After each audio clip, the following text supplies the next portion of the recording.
اللهم صل على سيدنا محمد يا رب صل وسلم دائما ابدا على حبيبي. نانی یہ میں ان موٹوں کے خلاف یہ بات کر رہا ہوں جو بائی نیچر موٹے نہیں ہیں. خوب سمجھ لیں, جو بھاری جسم کے موٹے لوگ ہوتے ہیں, یہ جن کے پیٹ نکلا ہوا ہوتا ہے, ان کی دو قسمیں ہیں. ایک وہ قسم جس کو شریعت برا کہتی ہے, ایک وہ قسم جس کو شریعت برا نہیں کہتی. جو لوگ قدرتی طور پہ بھاری جسم کے ہوتے ہیں, پیٹ بڑھا ہوا ہوتا ہے قدرتی طور پر, کھا کھا کے نہیں, قدرتی طور پر, ایسے لوگ صحابہ میں بھی تھے, محدثین میں بھی تھے, تابعین میں بھی تھے. آج بھی بڑے بڑے بزرگان دین ہم نے دیکھے ہیں, بہت تھوڑا کھاتے ہیں, بہت تقویٰ, لیکن ان کا پیٹ بڑھا ہوا ہے. یہ قدرت کی طرف سے ہے, اس پہ کسی کو ملامت جائز بولو نہیں ہے. جیسے انسان ہے, کسی کی نظر تیز ہوتی ہے, کسی کی کمزور ہوتی ہے, کسی کی فٹنس بڑی اچھی ہوتی ہے, کسی کی کم ہوتی ہے.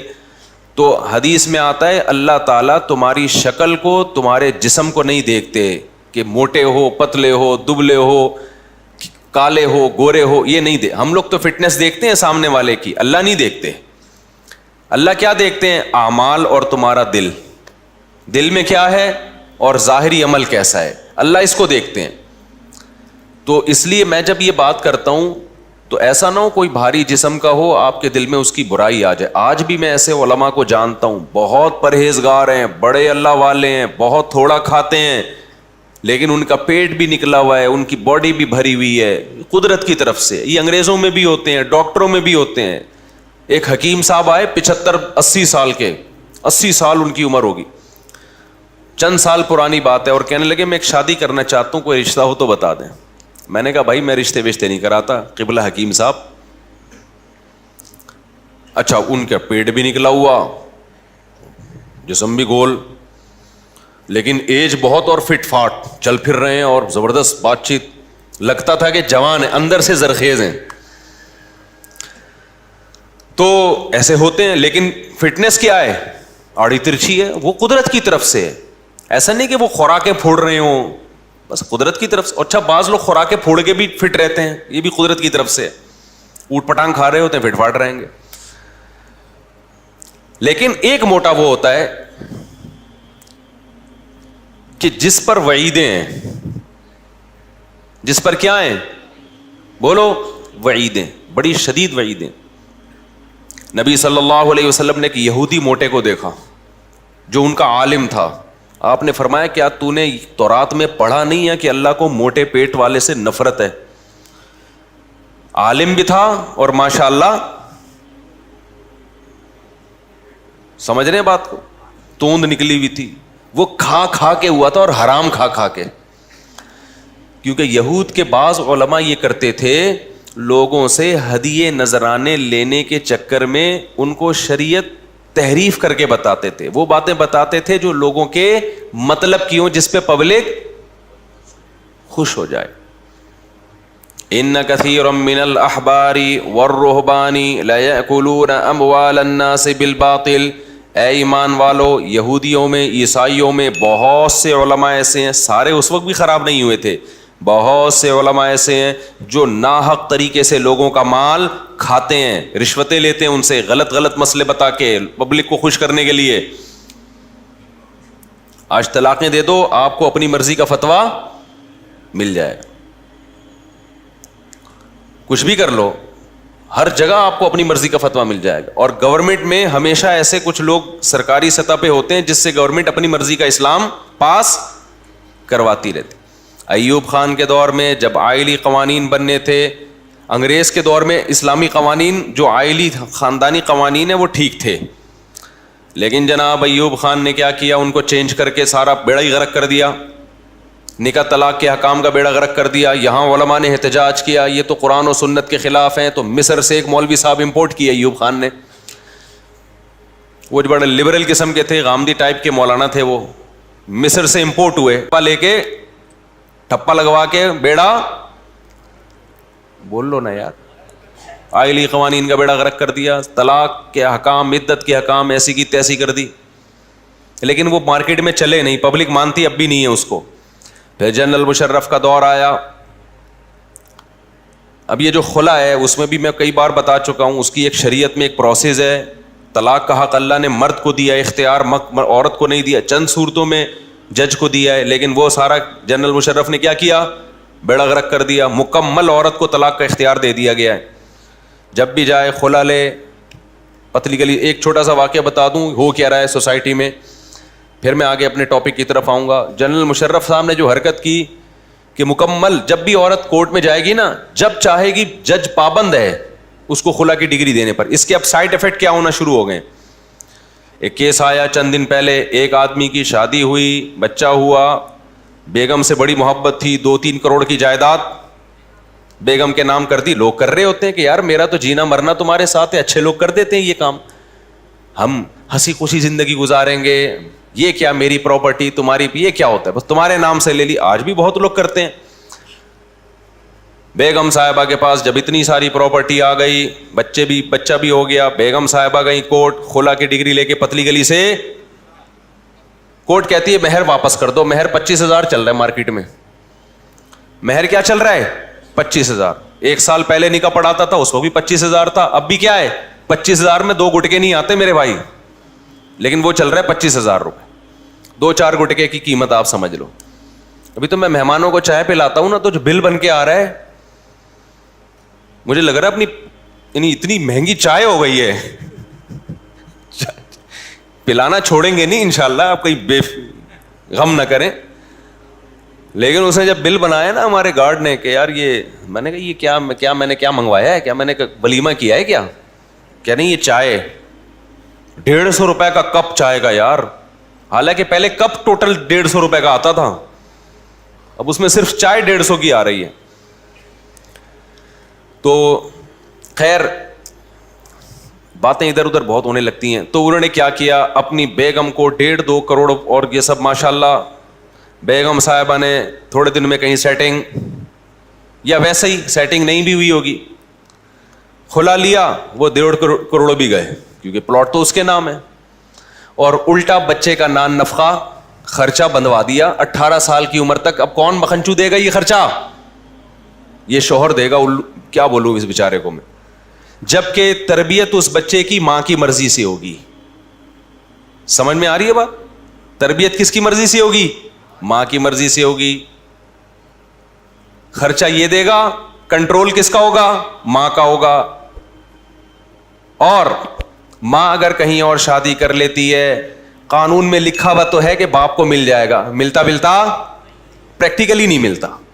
باپ کو یہ ثابت کرنا پڑتا ہے کہ میں, وہ ثابت کرنے میں بچہ 18 سے بڑا کا ہو جاتا ہے اور باپ کے سر کے بال گر کے ختم ہو جاتے ہیں.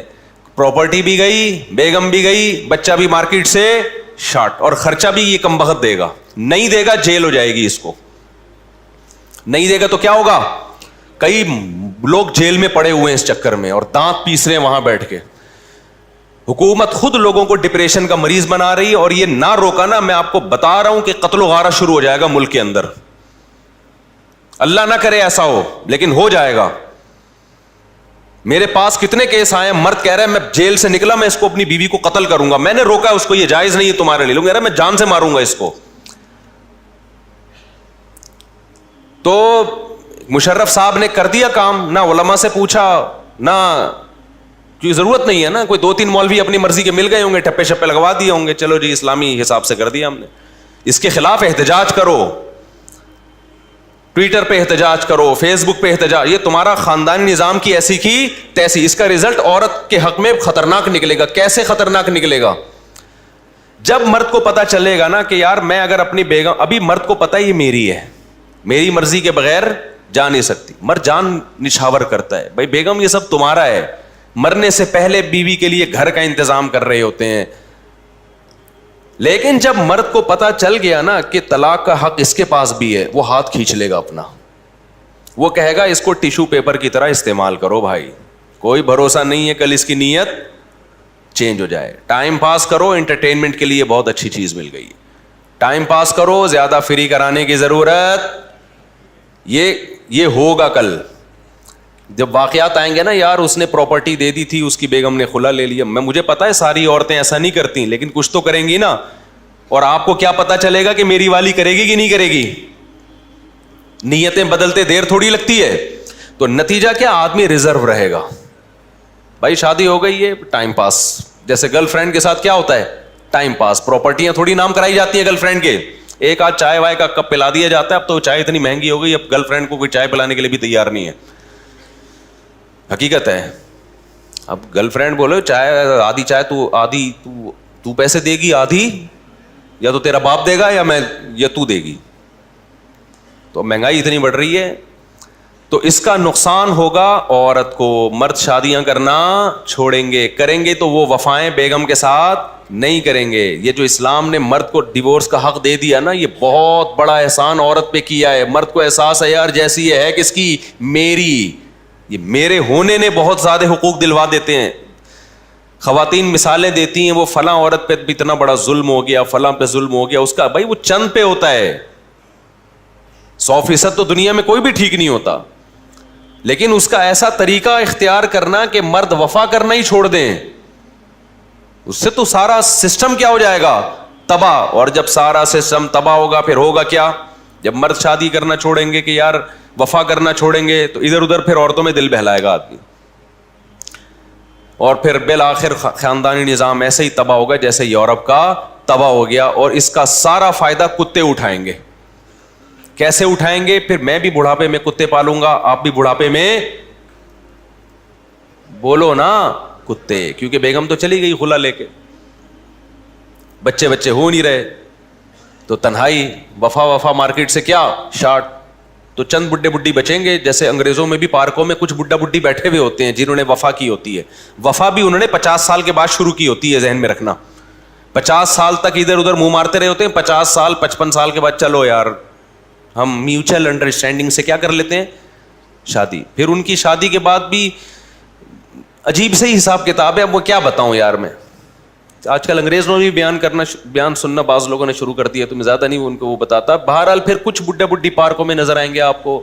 ہمارے ہاں بوڑھیاں بھی بیچاری پارکوں میں اپنے بچوں کے ساتھ, پوتے نواسوں کے ساتھ, بہوؤں دامادوں کے ساتھ ہوتی. وہ اکیلے تنہائی میں بیٹھے ہوئے ہوں گے. اور یہ بھی خوش قسمت ہوں گے جو اب تک ساتھ چپکے ہوئے ہیں, بھلے 50 سال کے بعد چپکے, لیکن چپک تو گئے نا. لیکن آپ کو بہت سے لوگ پارکوں میں ایسے نظر آئیں گے, بڈھا ہوگا کتا لے کے, اور بڑھیا ہوگی کتے کے مزے. کیونکہ کتے کو وہاں وہ پروٹوکول ملتا ہے, ہمارے کتے سوچ بھی نہیں سکتے, کتے کہیں کے. حقیقت ہے, جو پروٹوکول یورپ میں کتے کو ملا ہے نا, ہمارے یہاں وہ نہیں ملتا, وہ میاں کو نہیں ملتا وہ پروٹوکول. پھر بھی کتا بنا ہوا ہوتا, وہ کتا بنتا ہے کہ شاید مجھے وہ پروٹوکول مل جائے جو یورپ میں کتے کو ملتا ہے. تو یہ جو عدالتی خلا ہے نا, اس کا بالآخر فائدہ کس کو ہوگا؟ ملک کے کتوں کو فائدہ ہوگا. بڑھاپے میں ہم اچھے سے کتے سنبھالیں گے تنہائی دور کرنے کے لیے, عورتیں بھی اچھے سے کتے سنبھالیں گی. یہ جو پیارا سا نظام اللہ نے بنا کے دیا ہے, جس کو اسلام پروموٹ کرتا ہے, اس نظام کی ایسی کی بولو تیسی. اب جب تک یہ خلا کا قانون بدلتا نہیں ہے, ایک کام آپ لوگ کر لو, وہ کہہ کے پھر میں اصل ٹاپک کی طرف آتا ہوں. ایک کام کر لو, اس عورت سے نکاح کرو جو اسلام کو مانتی ہے. وہ کبھی عدالتی خلا پہ اعتماد نہیں کرے گی, وہ مفتی سے فتویٰ لے گی کہ یہ خلا ہوا بھی ہے کہ نہیں ہوا. ایسی بھی عورتیں ہیں الحمدللہ, کورٹ سے خلا لینے کے بعد علماء سے رابطہ کرتی ہیں کہ شریعت میں خلا ہوا کہ نہیں ہوا. علماء نے کہہ دیا ہو گیا تو ٹھیک ہے, نہیں ہو گیا بھائی نبھا کرنا ہے. کون سا گھر ہے جس میں اختلاف نہیں ہوتا بھائی؟ اتنی سی باتوں پہ طلاقیں اور خلے ہونا شروع ہو جائیں. عورتیں کہتی ہیں مرد کو بھی تو حق ہے کہ جب چاہے چھوڑ دیتا ہے. مرد کو حق ہے, لیکن مرد اپنا یہ حق استعمال نہیں کرتا. بہت کم ریشو ہے, بہت کم ریشو ہے. 100 میں 1% لوگوں کے ہاں بھی طلاقیں نہیں ہوتی ہماری سوسائٹی میں, کیونکہ مرد کو یہ جو احساس ہے نا کہ یہ میری ہے, یہ احساس اس کو بیوی کو روکنے پر مجبور کرتا ہے. یہ احساس مجبور کرتا ہے کہ بھئی میری فرما بردار بن کے رہے گی. میری چند بیسک چیزوں میں اطاعت تو ہر عورت کر رہی ہوتی ہے, جو بھی تھوڑی سی بھی جس میں غیرت ہے. باقی 100% تو بھائی دنیا میں کوئی ٹھیک نہیں ہوتا, کوئی ٹھیک نہیں ہوتا دنیا میں 100%. تو اب آپ نے کیا کرنا ہے کہ قانون چینج ہو نہ ہو, آپ کم از کم اپنی سوسائٹی کو, اپنی فیملی کو بچاؤ. تو اس کے لیے دیندار عورت کا انتخاب کرو. سمجھتے ہو, جس کو یہ ہو کہ نکاح ٹوٹتا ہے تو یہ حق کس کے پاس ہے؟ اللہ کے. اللہ جب کہے گا کہ نکاح ختم تو میں مانوں گی, کورٹ کے کہنے سے میں نہیں مانوں گی. جج کو یہ رائٹ نہیں ہے, جج اپنی بیوی کو ڈیورس دے سکتا ہے, دوسروں کی بیویوں کو ڈیورس نہیں دے سکتا جج. اتنا نہیں حکومت کا اسلام نے پابند بنایا آپ کو کہ حکومتیں فیصلہ کرنا شروع کر دیں کون کس کی بیوی ہے کون کس کی بیوی نہیں ہے. تو خیر ہم آگے چلتے ہیں. تو بات کیا چل رہی تھی؟ کچی تو پکڑ کے رکھا کرو نا یار جہاں سے بیان چل رہا ہو. ہاں موٹے کی بات کر رہا تھا معذرت کے ساتھ. دیر آر 2 types of موٹاز. موٹوں کی کتنی قسمیں ہیں؟ ایک جو قدرتی طور پر ہوتے ہیں تو اللہ کی طرف سے, میں نے بتایا ہمارے بعض اساتذہ ہیں, بعض بزرگان دین ہیں, بڑے نیک ہیں, قدرت. ایک وہ ہے جو یہودی کے بارے میں بتا رہا تھا کہ یہودی کی توند کیا تھی, وہ عالم کی نکلی ہوئی تھی. قرآن نے بھی کہا ان کثیرا من الاحبار والرہبان لیأکلون اموال الناس بالباطل. بہت سے یہود اور نصارہ کے عالم ایسے ہیں, سارے نہیں بہت سے تھے, جو لوگوں سے ناحق پیسہ کھاتے تھے. تو یہ پیسہ غلط فتویٰ دے کے, جیسے آج کچھ سرکاری قسم کے مولانا ہیں جو عدالتی خلا کو پروموٹ کر رہے ہیں, نہیں یہ اکارڈنگ ٹو اسلام یہ جائز ہے. بعض لوگوں کا مقصد عورتوں کو خوش کرنا ہے, بعض کا مقصد حکومت کو, کیونکہ بعض جب کہتے ہیں نا یہ خلا ولا نہیں ہے بس عورت کو بھی پورا حق ہے, تو پھر وہ خواتین بھی خوش ہوتی ہیں. حالانکہ یہ چیز خواتین کے خلاف جا رہی ہے. ابھی خوشی ہو رہی ہے, بعد میں پتہ چلے گا ہوگا کیا آپ کے ساتھ. عالم کو چاہیے کہ وہ یہ نہ دیکھے کہ میرے اس اسٹیٹمنٹ سے, اس فتوے سے کون سا طبقہ خوش ہوگا کون سا. اللہ معین اختر کو کی مغفرت کرے, مزاحیہ ایکٹر جو تھا, بعض باتیں بڑی خاندانی کر گیا. معین اختر سے کسی نے پروگرام میں پوچھا کہ آپ عورت کی آزادی کے قائل ہیں یا نہیں ہیں. معین اختر 2 نمبر آدمی ہوتا تو کہتا یقیناً عورت کو آزاد ہونا چاہیے, اور پھر زبردست کمنٹس آتے. اس نے کہا میں اتنا قائل ہوں جتنا اسلام نے اجازت دی ہے, اس سے زیادہ کا میں قائل نہیں ہوں. سمجھ میں آ رہی ہے بات کہ نہیں آ رہی؟ میں اتنا قائل ہوں جتنی اسلام نے اجازت دی. ایسا خاندانی جملہ یہ یہاں بیٹھ کے کہنا آسان ہے, ٹی وی پہ بیٹھ کے کہنا بہت مشکل ہے. وہاں ماحول الگ ٹائپ کا ہے, وہاں حق بات کرنا بہت مشکل کام ہے. تو آج بھی یہی ہو رہا ہے کہ آپ کسی کو خوش کرنے کے لیے غلط. ہاں اسلام نے مصلحتاً خاموشی کی اجازت دی ہے, ہر حق بات ہر جگہ کرنے کی نہیں ہوتی. بعض دفعہ اس کا غلط مطلب لیا جا سکتا ہے, تو یہ تو ٹھیک ہے کسی مصلحت سے وقتی طور پہ خاموش ہو جائیں, لیکن غلط بیانی کرنا کسی کو خوش کرنے کے لیے یہ کسی بھی صورت میں جائز نہیں ہے. بعض دفعہ ایک تبلیغ کا موقع نہیں ہوتا, آپ کو پتا ہے کہ ابھی بات صحیح ہے لیکن ابھی بے موقع ہو جائے گی, اس میں خاموشی. بعض باتیں ایسی ہوتی ہیں اس وقت کہہ دی جائیں تو اس کو سمجھانا مشکل ہوتا ہے, سمجھانے کے لیے وقت چاہیے ہوتا ہے, تو انسان کہتا ہے ابھی خاموش رہو, کیونکہ ابھی بات بتائی تو پوری بات سمجھ میں نہیں آئے گی ان کے. تو مصلحتاً خاموشی یہ بھی مصلحتاً جائز ہے جب مصلحت ہو بھی. بعض دفعہ مصلحت نہیں ہوتی, مداہنت ہوتی ہے. مداہنت الگ چیز ہے, مصلحت الگ چیز ہے. مصلحت کا مطلب واقعی اس میں فائدہ ہو خاموش رہنے میں. مداہنت کہتے ہیں فائدہ بولنے میں ہے لیکن آپ اپنی لالچ میں یا ڈر کی وجہ سے آپ نہیں بتا رہے, تو یہ مداہنت ہے, یہ ناجائز ہے, یہ حرام ہے. تو اب میں جو اصل بات کی طرف آتا ہوں, تو نبی صلی اللہ علیہ وسلم نے فرمایا اس یہودی عالم کو دیکھ کر, اس کی توند کیا تھی؟ نکلی ہوئی تھی ناجائز کھانے کی وجہ سے. ناجائز آدمی زیادہ ہی کھاتا ہے, ناجائز تھوڑا نہیں کھاتا.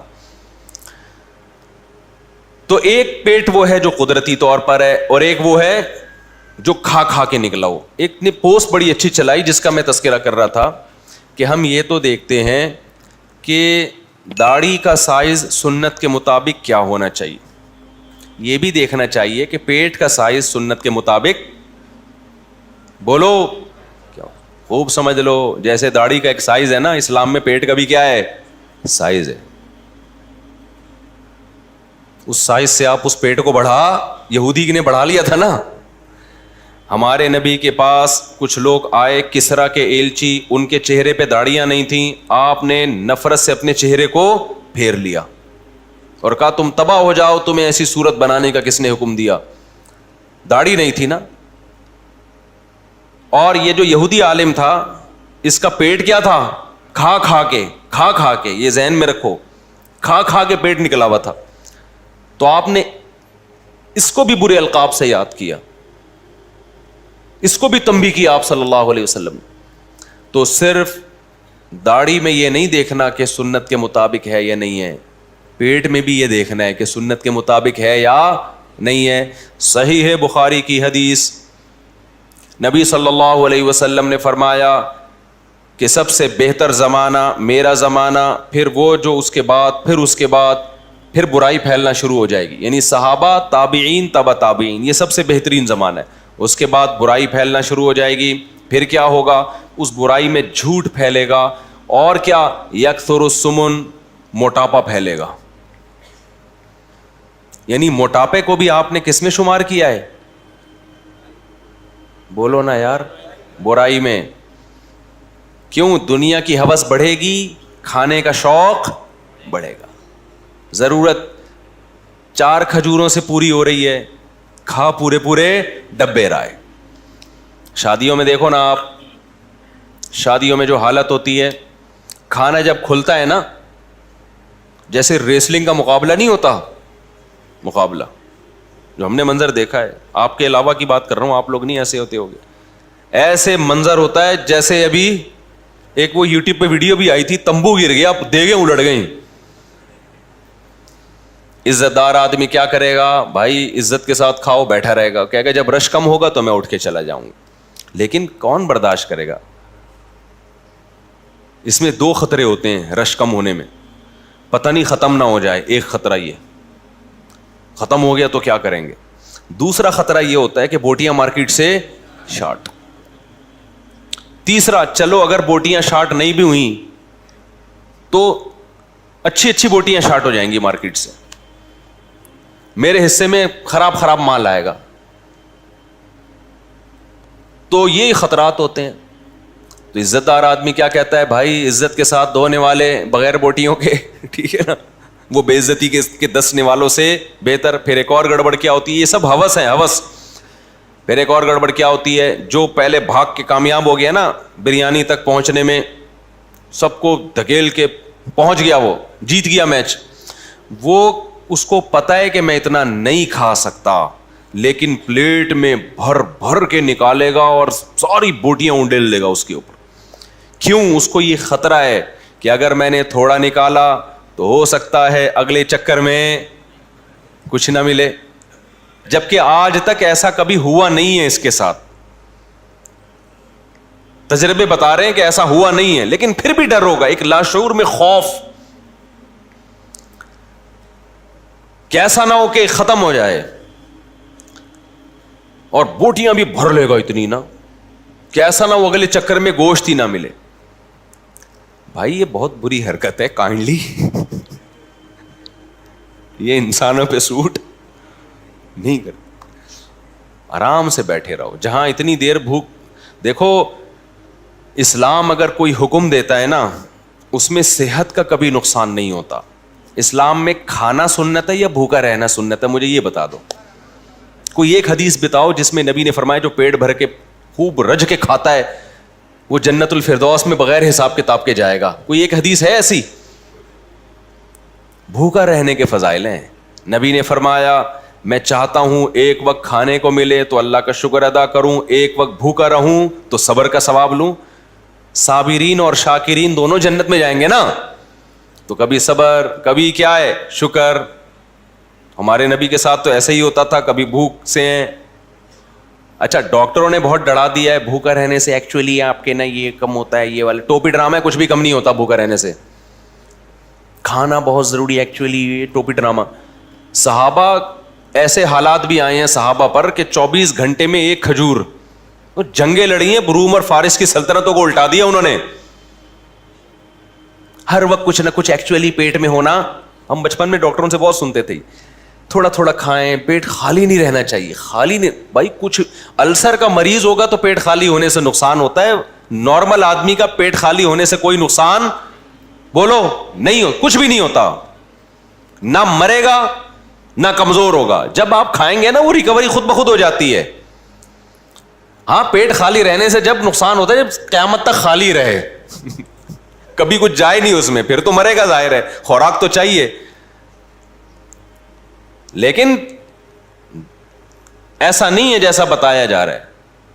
اگر بھوکا رہنے سے صحت کو نقصان ہوتا تو اسلام میں کھانے کے فضائل ہوتے, بھوکے رہنے کے فضائل نہیں ہوتے. رمضان کے روزے نہ ہوتے اسلام میں, پیر جمعرات کا روزہ نہ ہوتا, ایام 20 کے روزے نہ ہوتے. پھر ہمارے نبی صلی اللہ علیہ وسلم کی عادت کیا تھی؟ رمضان کے تو رکھتے تھے آپ صلی اللہ علیہ وسلم, آپ پیر جمعرات کا بھی رکھتے, آپ مہینے میں 3 ایام 20 کے بھی رکھتے, اور اس کے علاوہ بھی کبھی رکھتے. تو حضرت عائشہ فرماتی ہیں ایسے پے در پے نفلی روزے رکھنا شروع کرتے کہ ہمیں لگتا کہ اب کبھی ناغا ہی نہیں ہوگا, ہمیشہ رکھیں گے روزے. پھر چھوڑنا شروع کرتے تو ایسا لگتا کہ کبھی اب رکھیں گے ہی نہیں. یہ بھی ایک معمول ہے, کنٹینیو رکھنا شروع کرتے پھر کنٹینیو چھوڑنا شروع کرتے.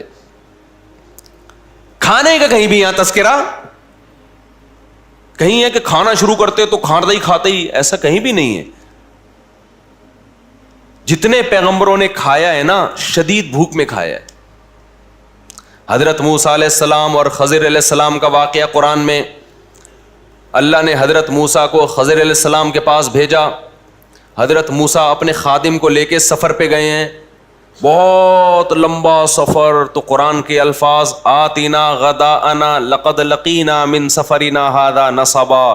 جب شدید تھک کے چور ہو گئے تو اپنے خادم سے کہا لے آ کھانا. کیا لیا؟ کھانا لیا, ہم بہت شدید تھک گئے ہیں. اتنی تھکاوٹ اور بھوک کے بعد جا کے خادم سے کہہ رہے ہیں کیا لیا بھائی؟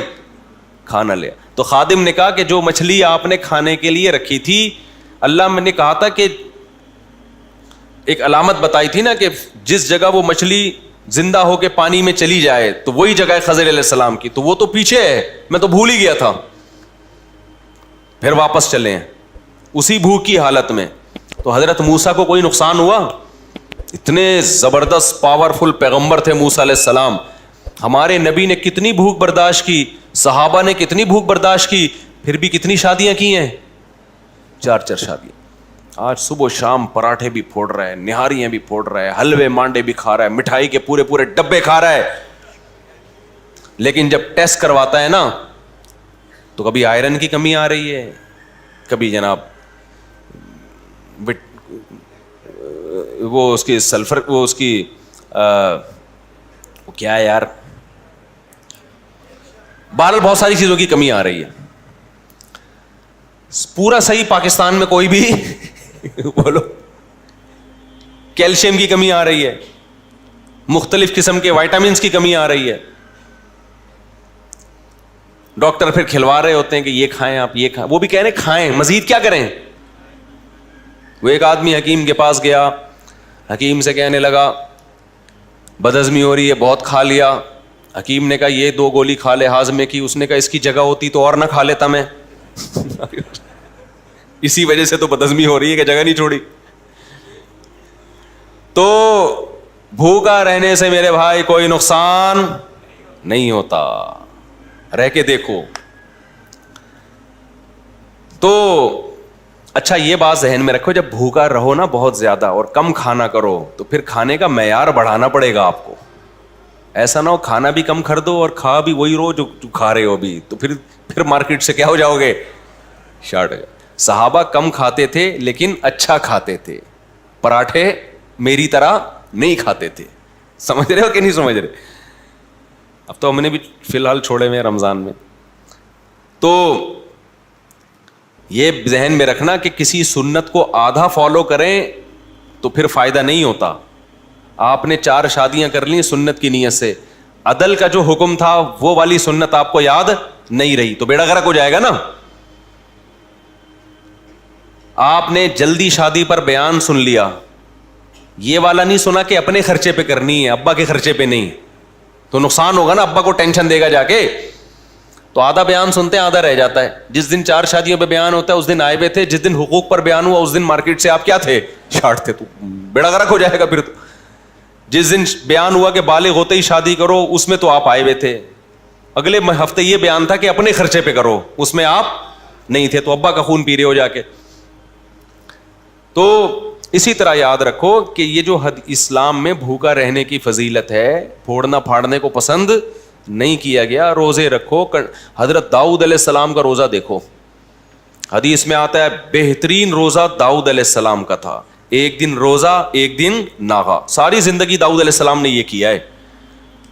اور جنگیں کتنی لڑی ہیں داؤد علیہ السلام, تو مشہور ہی مجاہد ہونے کے لحاظ سے ہیں. یہودیوں کی کتنی بڑی سلطنت اور ریاست قائم کر دی. جالوت جیسے پاورفل کمانڈر کو قتل کیا کس نے؟ داؤد نے. اتنی طاقت جنگوں میں, بڑی بہادری دکھا رہے ہیں. کھا کیا رہے ہیں؟ ایک دن روزہ ایک دن ناغا, پوری زندگی اس پر عمل کیا ہے. تو اس سے پتہ چلتا ہے روزہ رکھنے سے کوئی کمزور نہیں ہوتا. تو اب میں یہ بات کر رہا تھا کہ وہ کمزور تو نہیں ہوتا, لیکن شریعت کو پھر پورا فالو کرو. ہمارے نبی نے کم کھایا ہے, صحابہ نے کم کھایا, لیکن جب کھایا تو پھر اچھا کھایا ہے.